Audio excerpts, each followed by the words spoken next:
appeared there. Yeah, I'm back again now, though. Hello. Hi, Nikki. Hello. Fabulous. Hey. Okay. Well, Deanna has changed shape into Monica. Yes, didn't want to spoil that surprise.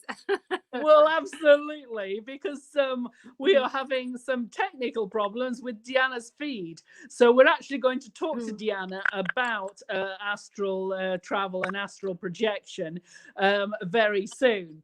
So as soon as we can get the feed sorted out. So Monica is going to interview me about astral travel and astral projection. So fire away there, Monica. which is fascinating because we've been chatting about it. I haven't done much of astral traveling. I'm kind of I'm not sure about it. So please tell me more what it is and what was your first astral travel. How did you get there?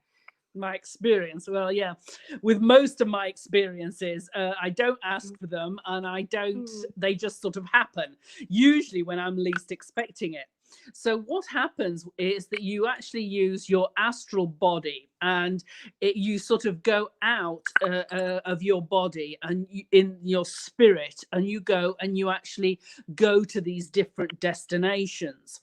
So, I mean, I personally think of it as to do with, the planetary sort of systems. Whenever I go astral traveling, as I see it, I had a very interesting conversation just with Dave earlier about what was astral travel. So, anyway, my personal thing about astral travel is when you actually go out of your body and you go to this plane, which is more that looks like planets. It looks like something out of a sci-fi novel. And when you explain it to anybody who's not spiritual or nobody who's actually experienced it, they think you're absolutely crazy. And can come across that way. Yes.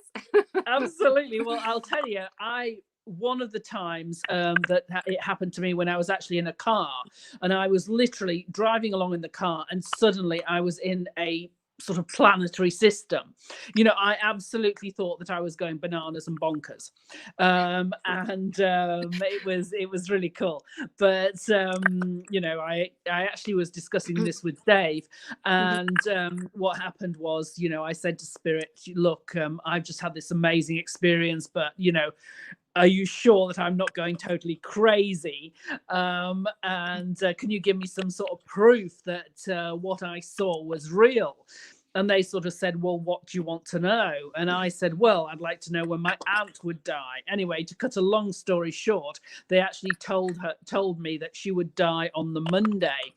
And even though she was old, but she wasn't really ill, it was really strange, but she did actually end up dying on the Monday, which is very, death is the thing that you can never predict.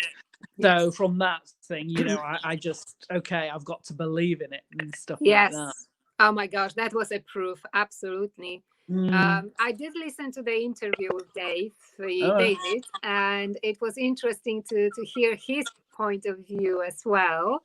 Obviously, with the spirituality, there are very unique personal experiences. So it's all fine. We can agree to disagree. But what I want to ask Nikki is the importance of protection, because when you am I getting it right? You leave your body, your physical body. What happens during the time when you are astral traveling is to me a bit concerning, in terms of what might happen to that physical body when no one is in. So how do you protect yourself spiritually? Well, basically, you have, your guides and teachers, and they actually can come with you as well. So you can actually ask them to come with you. We've actually got a really great shaman who's working with us, and we've actually got our spiritual, as you know, our spiritual experience program. We actually talk about exactly how you protect yourself when you're away. So, because if you're away, somebody else can find a home. So it's very important that you protect yourself and things like that. And so when you are out of your body, you have to have these, you have to have that protection. I mean, one of the very first times that I actually had an astral travel, I was not protected at all. I didn't know that you had to be. Yes. Same old, I mean, how many times have I had this sort of thing? So what happened was, I was actually in this group, and we were doing this travel, and suddenly the teacher started talking about this really dark and dingy hole with the slime coming down, and I was thinking, my God, what is going on? But obviously she wasn't talking about that, but in my mind that's what she was talking about. Anyway, so I felt sick, but anyway, off I went into this sort of planetary system and things, anyway, I came back to my body, and it was difficult to get in because somebody had found a home. Wow. And very, very luckily, obviously, there was this shaman guy who was, here, and he was able to take that thing out. And to cut a long story short, and also that's another thing, if these things do happen to you, you need to know where to go to be able to get them out. So anyway, I had this experience, and what had actually happened was that I'd actually gone out of my body, because we reconstructed afterwards. I'd gone out of my body. I'd gone to this astral travel to actually find one of my spirit guides, who was a planetary guide. And her name, it was female, but it was totally unpronounceable. So I called her Phyllis because it sort of sounded like that. And what she was sort of a bit like sort of maybe a stick insect, except without the big body. It sort of had this sort of insecty legs things. But she was nice. I mean, she wasn't she wasn't bad. She was a lovely thing. And she stayed with me for a long time, actually. And she actually attached herself to my leg. So, is that crazy or what? I mean, a lot of people who are going to hear, me talking about that are going to think I'm a completely, bonkers and off it. But, that's what. Yeah, but that's what happened. And if you can't actually to somebody who's never had it happen to them, it just seems totally bonkers. And so I don't usually talk about this sort of stuff, but we are talking about spiritual experiences, and there are some fabulous and really weird ones out there. So before, when I wasn't spiritual, I used to think people who talked like that were crazy, and now I'm one of them. Well, but as we often say, Nikki, there are no rights and wrongs in spiritual developments. It's everyone's journey. So your experiences are yours. You own them, and you claim your ownership. And who else is there to judge? I guess it's well, absolutely, but that's also who's to say that I'm, it's my imagination, what I mean, which could, well be like David said. He said, because your subconscious is attached to your imagination. Who knows? But it's very heightened senses. Yes, playing. Yeah, because I have actually had quite a few experiences like that. Like I told you about the one in the cave. I also had the one, when I was driving the car and I went out my body. And another one was when I did something called a Pandora star. This is a machine. Oh yes, I've heard of it. Yes, it shines sort of a light on your forehead like this, and it sort of helps you, I don't know, sort of move. Well, it can do an awful lot of things depending on what you choose to do. I think I chose to do a spiritual journey or something like that, or to do journey. Anyway, that happened, and literally again, I went out of my body, and I went into this planetary realm.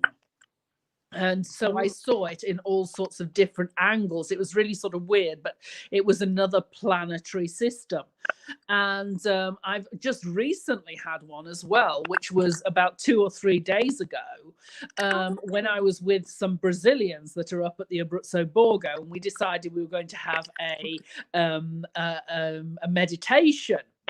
And so my meditation was really, really weird because, I just sort of went into meditation, and immediately I was practically taken straight out of my body. I was with, I don't know, not people, but entities or whatever they were, not entities, sorry, spirits. Good things, spirits, yes, spirits, whatever they were, energies. And we were looking down. It was almost like we were in a spaceship and we were looking down at the planets below, and again, it's just, but there's so many of them, and so different that, it's just really, really interesting. Well, it's fascinating. It's fascinating. I haven't done astral travel, or at least I'm not aware of it. Are you? And actually, that's the question. Are you always aware of your astral travels, or maybe it happens to us and we don't even know? What do you think? Well, everyone, well, not everyone, but most of the ones that I've had, the ones where I go to the planetary places, I remember. Maybe there's some I don't remember, and maybe the thing, but I've had quite a few of them. So, and each one of them slightly different as well. I don't always see the same sort of planets, and I also don't see the same sort of colors either. It depends, although sometimes I do. So, but everybody has. I always think of it as that we're all like trees. Okay, now some branches you and I might travel along. Okay, so we know the same things. Then I go onto a littler branch going one way, and you go onto another branch going another way. So some things that I see you won't see, and some things that you see I don't see. Yes. So, for example, in your case, you saw quite a few of the nature spirits in a certain way. Now, I do see nature spirits and things like that, but I see them in a different way. So, it's the types you saw were different from the types I see. Yes. So, exactly. Again, back to that individual journey and experiences. But it's nevertheless it's fascinating, and it's so nice to hear from you about it in more detail, because we talk often and I haven't heard about some of those experiences. Obviously, as you said, it's sometimes it feels like people might take us for crazy people if we start opening up and talking about those crazy things, which are there, whether it is imagination or spiritual experience, whatever it is, you've experienced it, you remember it, and you've got proof with your aunt's passing date, which is, I mean, you can't ask for a better proof. Well, Deanna was supposed to be on here, so I was supposed to be asking her about hers. I wasn't supposed to be telling people about mine, but it is what it is. So, but we swap places, yes. And I was not supposed to ask you all those questions, but I'm glad I got the chance. Thank you. And also, I've got one more question. In terms of senses, do you actually smell, see colors when you astral travel? Do you? So our 3D senses, are they still with you in terms of hearing, smelling? I don't know if you are tasting anything there, but no, I mean, I when I go, all the ones I've had, it's all about seeing. and just looking. You feel a bit, I mean, sometimes because well, in my case, okay, so I'm seeing the planets and I see them from different angles, and sometimes it feels sort of a bit like I'm in a moving, like a bit like in a moving aeroplane. So sometimes I go like this, you know. So sometimes I feel a bit dizzy because of that. But no, it's just all about seeing for me, and the different colors and the different. Yeah, I mean, you can really see it as if it's, you know, it's so real. It's like, you know, you could go and touch it. It's not, you know, it's not sort of vaguely a planet. You know what I mean? It's a definite planet. You know what I mean? And it's you know, there's these sort of belts that look a bit, I suppose, like the Milky Way or something. They're sort of like a foggy type of thing, and you know, those are definitely there as well. So yeah, it's very detailed. Well, I'm just, I know you, there is a bit of an artist to you. So I wonder if one day you might just do some painting or drawing, you know, from your memory of those astral travels. That would be amazing too. Yeah. I will be definitely queuing for the little drawing. Probably look like something out of a kid's drawing, because you know, but yeah, it's definitely superb. But it's yeah. I mean, I don't even, and again, this is why have I seen all this stuff? For what reason?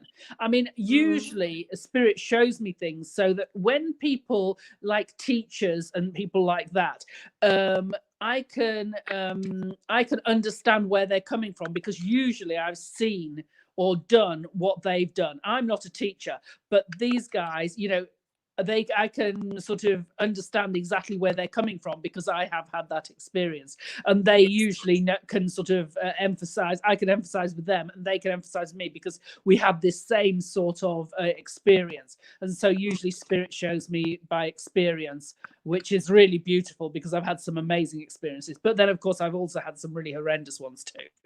So you know, you get the good and the bad. It's all about dichotomy.